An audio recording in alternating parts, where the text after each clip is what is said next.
देखो भगवान सामने भी आ जाएं, पर ये माया हमें भगवान से मिलने नहीं देती। बड़े ध्यान से सुनना। माया कहते किसको? सब लोग कहते हैं भगवान की माया है। बताओ माया कहते किसको? क्या है माया? ये समझ लीजिए सीधे अक्षरों में, हमारी आंखों के सामने जो कुछ भी दिख रहा है वो सब भगवान की माया है। बड़े गौर से सुनिएगा। हमारी आंखों के सामने जो कुछ भी दिख रहा है वो सब भगवान की माया है।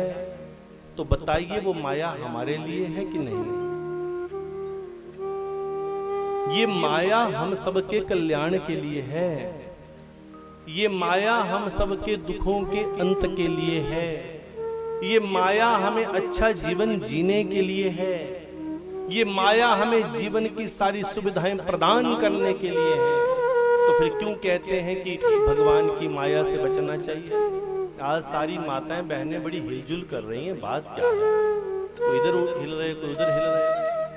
आप लोग अपने पंखे के चक्कर में पड़े हुए, पंखा मुझे दे दो, पंखा मुझे दे दो। मैं तो अपना पंखा उधर मोड़ चुका हूँ, ये पंखा ले जाओ यहाँ से। हम तो कथा के शुरू में ही निवेदन किए कि भाई हमें पंखा नहीं चाहिए। क्यों नहीं चाहिए? बड़ा मामला है, बताऊंगा नहीं, रहस्य है। हमारे तो यही है कि हमें तो भगवान ने देखो कृपा ऐसी की है कि उनका गुणगान करने का मौका मिला है, सुअवसर मिला है। कितनी महान कृपा है। पर ये दृष्टांत आपको मैं बताना चाहता हूं कि भगवान की कृपा इतनी आसानी से नहीं मिलती है। एक तरफ कृपा हुई है कि भगवान के चरणों में बैठने का मौका मिला है, और दूसरी तरफ ये देख लो कि अगर मौका मिला है तो आसानी से नहीं मिलता, बहुत कुछ त्यागना पड़ता है। आप तो पंखा भी लगा सकते हो, एसी भी लगा सकते हो, हम अपनी तरफ तो पंखा एसी भी नहीं लगा सकते। हम तो पंखा भी अपनी हवा लेंगे तो कैसे? मैंने बोला पीछे मार दो हवा, पीछे से उड़ के थोड़ी बहुत आ जाए, भगवान कृपा करे तो ठीक है, ना आए तो भी कोई बात नहीं। और आप लोग पंखे के चक्कर में लड़े पड़ रही है। पंखा मेरी तरफ मोड़ दो, मेरी तरफ मोड़ दो। प्रेम में खामोश था भगवान का। जब प्रेम एक बार हो जाए तो व्यक्ति खामोश हो जाता है।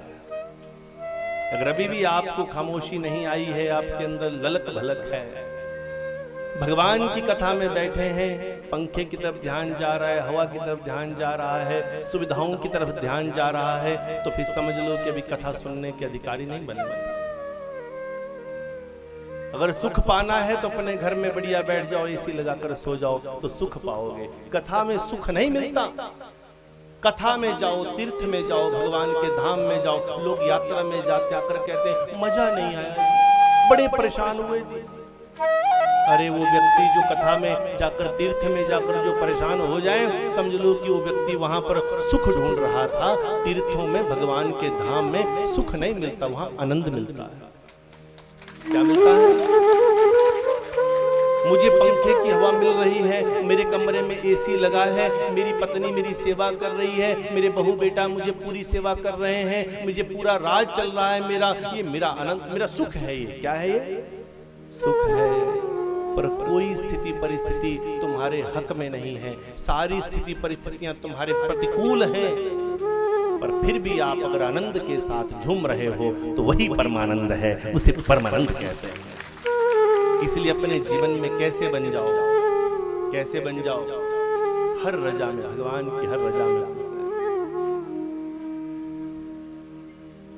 हर रजा में, भगवान की हर इच्छा में जब हमारी इच्छा बन जाए,